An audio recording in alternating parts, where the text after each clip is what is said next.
ஒரு நிமிஷம், ஒரே ஒரு வசனம். 1 பேதுரு 4வது அதிகாரம் அதனுடைய 8வது வசனம். எல்லாவற்றிற்கும் மேலாக ஒருவரில் ஒருவர் ஊக்கமான அன்புள்ளவர்களாய் இருங்கள், அன்பு திரளான பாவங்களை மூடும்.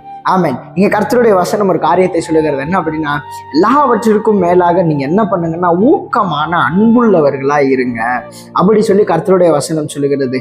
இன்னைக்கும் நம்மளுடைய வாழ்க்கையில சற்று நிதானித்து பார்ப்போமே, நம்ம எல்லாவற்றிலேயோ அன்புள்ளவர்களாய் நடந்து கொள்ளுகிறோமா?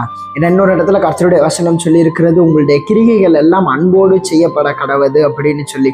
இன்னைக்கு நம்மளுடைய வாழ்க்கையில நம்ம பேசுற காரியங்களா இருக்கட்டும், நம்ம நடக்கிற காரியங்களா இருக்கட்டும், மற்றவர்களை உபசரிக்கிற காரியங்களா இருக்கட்டும், மற்ற எல்லா காரியத்திலையும் நம்ம எப்படிப்பட்டவர்களாய் நடந்து கொள்ளுகிறோம்? இன்னைக்கு அன்புள்ளவர்களாய் நடந்து கொள்ளுங்கள்னு கர்த்தருடைய வசனம் சொல்லுகிறது. ஆகவே அன்புள்ளவர்களாய் நடக்கிறதுக்கு உங்களை அர்ப்பணிங்க. அடுத்த வசனம் எப்படியா இருக்கிறது, முறுமுறுப்பு இல்லாமல் நடந்து கொள்ளுங்கள் அப்படின்னு சொல்லி. ஆகவே அன்போடு நடங்க, முறுமுறுப்பை ஒதுக்கி வைங்க. கர்த்தர் உங்களை ஆசீர்வதிப்பார். தேங்க்யூ. God bless you.